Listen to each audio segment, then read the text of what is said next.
ആഭ്യന്തരമന്ത്രി പറഞ്ഞ വാക്ക് പാലിച്ചു എന്നുള്ളതിൽ ഞങ്ങൾക്ക് സന്തോഷമുണ്ട്.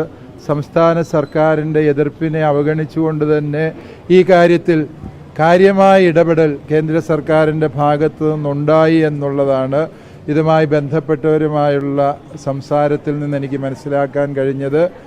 ബഹുമാനപ്പെട്ട പ്രധാനമന്ത്രിയും ആഭ്യന്തരമന്ത്രിയും ഈ വിഷയത്തിൽ എടുത്ത നിലപാടിനെ ഞങ്ങൾ അങ്ങേയറ്റം ശ്ലാഘനയോടെ നോക്കിക്കാണുന്നു. അവരെ സ്വതന്ത്രരാക്കാനുമുള്ള കേസ് പിൻവലിക്കാനുമുള്ള നടപടിക്രമങ്ങൾ കൂടി സർക്കാർ ശ്രദ്ധാപൂർവം നിറവേറ്റണം എന്നുള്ള ആവശ്യമാണ്.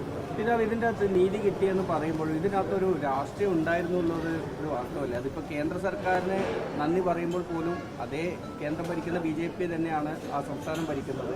അങ്ങനെ ഒരു രാഷ്ട്രീയ വശം അതിനില്ലേ? ഇതിൻ്റെ രാഷ്ട്രീയ മാനങ്ങളെക്കുറിച്ച് സഭ ഗൗരവമായി എടുക്കുന്നില്ല. തീർച്ചയായും ഇതിനകത്ത് രാഷ്ട്രീയം കാണുന്ന രാഷ്ട്രീയ കക്ഷികളുണ്ട്. സഭയെ സംബന്ധിച്ചിടത്തോളം ഞങ്ങളുടെ സിസ്റ്റേഴ്സിൻ്റെ മോചനവും ഞങ്ങളുടെ വിശ്വാസമനുസരിച്ച് ജീവിക്കാൻ പോരുന്ന അന്തരീക്ഷവും രൂപപ്പെടുക എന്നുള്ളതാണ്. ആ ആവശ്യത്തിന് വേണ്ടിയാണ് ഞങ്ങൾ തെരുവിലിറങ്ങിയത്. അല്ലാതെ ഞങ്ങൾക്ക് ഇതിൽ രാഷ്ട്രീയ ലക്ഷ്യങ്ങൾ ഇല്ലായിരുന്നു എന്ന് നേരത്തെ തന്നെ വ്യക്തമാക്കിയിട്ടുള്ളൂ. ഈ രാഷ്ട്രീയമല്ല എന്ന് പറയുമ്പോൾ ഇന്ന് ഏറ്റവും ഒടുവിൽ ഇറങ്ങിയ ഒരു പോസ്റ്ററുണ്ട്. BJP ഛത്തീസ്ഗഡ് കമ്മിറ്റി, സംസ്ഥാന കമ്മിറ്റി ഇറക്കിയതാണ്. അത് സിസ്റ്റർമാർ ഈ ആദിവാസി പെൺകുട്ടിയെ കയറുകൊണ്ട് ബന്ധിച്ചതും മറുവശത്ത് പ്രതിപക്ഷ നേതാക്കളെല്ലാം ഇരിക്കുന്ന അത്തരത്തിൽ മോശമായി ചിത്രീകരിക്കുന്ന അല്ലെങ്കിൽ കളിയാക്കുന്ന ഒരു പോസ്റ്ററാണ്. ഇതെല്ലാം ശ്രദ്ധയപ്പെട്ടിരുന്നോ? അല്ലെങ്കിൽ ഇല്ലെങ്കിൽ അങ്ങനെ പോസ്റ്റർ ഉണ്ട്? എന്താണ് ഇതിലൊക്കെ സഭയുടെ നിലപാട്? ഏതെങ്കിലും വ്യക്തികളെ ഏതെങ്കിലും സാഹചര്യത്തിൽ എന്തെല്ലാം പോസ്റ്ററുകൾ ആരെയെല്ലാം കുറിച്ച് ഇന്ന് സോഷ്യൽ മീഡിയയിൽ പ്രചരിക്കുന്നുണ്ട്, അത് അവരുടെ ഔദ്യോഗിക പോസ്റ്ററാണോ? നമുക്കതേക്കുറിച്ച് അറിഞ്ഞുകൂടാ. അറിയാൻ പാടില്ലാത്ത കാര്യത്തെക്കുറിച്ച് ഞാൻ ആധികാരികമായി സംസാരിക്കേണ്ട കാര്യമില്ലെന്ന് എനിക്ക് തോന്നുന്നു.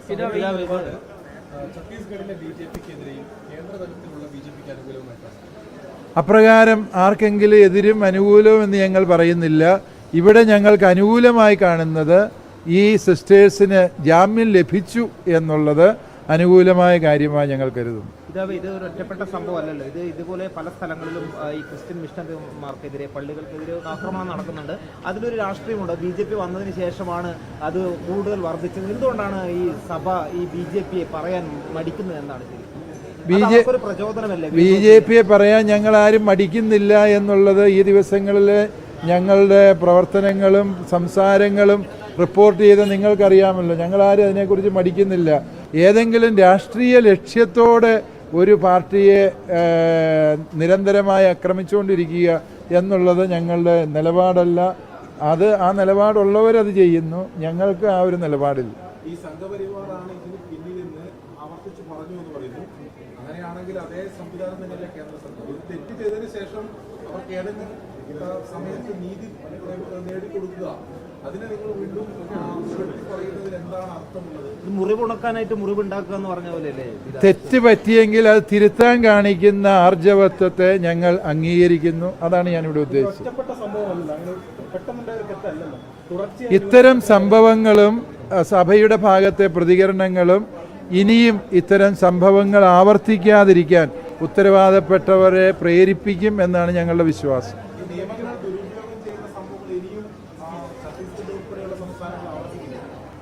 ആവർത്തിക്കാതിരിക്കാൻ ഈ സംഭവങ്ങളും അതോടനുബന്ധിച്ച് രൂപപ്പെട്ടു വന്ന ദേശീയ തലത്തിലെ പ്രതിഷേധങ്ങളും നിമിത്തമാകും എന്നാണ് ഞങ്ങളുടെ ഒരു പ്രത്യാശ.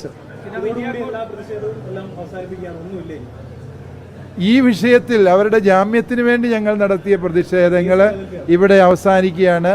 അതേസമയം ആ കേസ് ശരിയായ ദിശയിൽ തന്നെയാണ് മുമ്പോട്ട് പോകുന്നത്. അതിൽ സിസ്റ്റേഴ്സിന് നീതി കിട്ടുന്നുണ്ട് എന്നുറപ്പ് വരുത്താൻ പോരുന്ന നിയമപരമായ നടപടികൾ തീർച്ചയായും സഭയുടെ ഭാഗത്തു നിന്നുണ്ടാകും.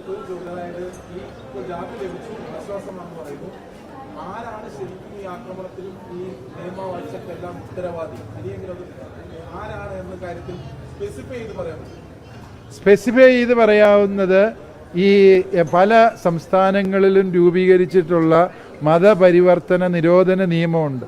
ഈ നിയമത്തിലെ നിർബന്ധിത മതപരിവർത്തനം എന്ന് പറയുന്ന ആശയത്തെ അതാരാണ് വ്യാഖ്യാനിക്കുന്നത് എന്ന് ചോദിച്ചാൽ പലപ്പോഴും അത് ആൾക്കൂട്ടം അത് വ്യാഖ്യാനിക്കുന്ന സാഹചര്യമാണ് ഉണ്ടാകുന്നത്. അത്തരത്തിലുള്ള പ്രതിസന്ധികളാണ് സഭ നേരിടുന്ന ഒരു വലിയ പ്രതിസന്ധി എന്ന് പറയുന്നത്. ആ പ്രതിസന്ധിക്ക് വിശാലമായ അർത്ഥത്തിലുള്ള ചർച്ചകളും പരിഹാരങ്ങളും ആവശ്യമാണ് എന്നാണ് ഞാൻ വിചാരിക്കുക. ഏതെങ്കിലും ഒരു ഭരണകക്ഷിയെയോ ഭരണ നേതാവിനെയോ മാത്രമല്ല, സമൂഹം ഒന്നടങ്കം ജാഗ്രത പുലർത്തേണ്ട ഒരാവശ്യകതയിലേക്കാണ് ഇത്തരം സംഭവങ്ങൾ വിരൽ ചൂണ്ടുന്നത്. പിതാവ്, ഇതിൽ ഈ വിഷയത്തിൽ പരിഹാരം കാണാൻ കേന്ദ്രം ആർജവം കാണിച്ചെന്നങ്ങ് പറഞ്ഞു. ഇനി അങ്ങോട്ട് ഇത്തരം സംഭവങ്ങൾ ആവർത്തിക്കാതിരിക്കാനുള്ള ഒരു ആർജവം കേന്ദ്രത്തിന്റെ ഭാഗത്ത് നിന്ന് ഉണ്ടാകുമെന്ന് പറയും. ഉണ്ടാകുമെന്ന് ഞങ്ങൾ ആഗ്രഹിക്കുകയും പ്രതീക്ഷിക്കുകയും ചെയ്യും.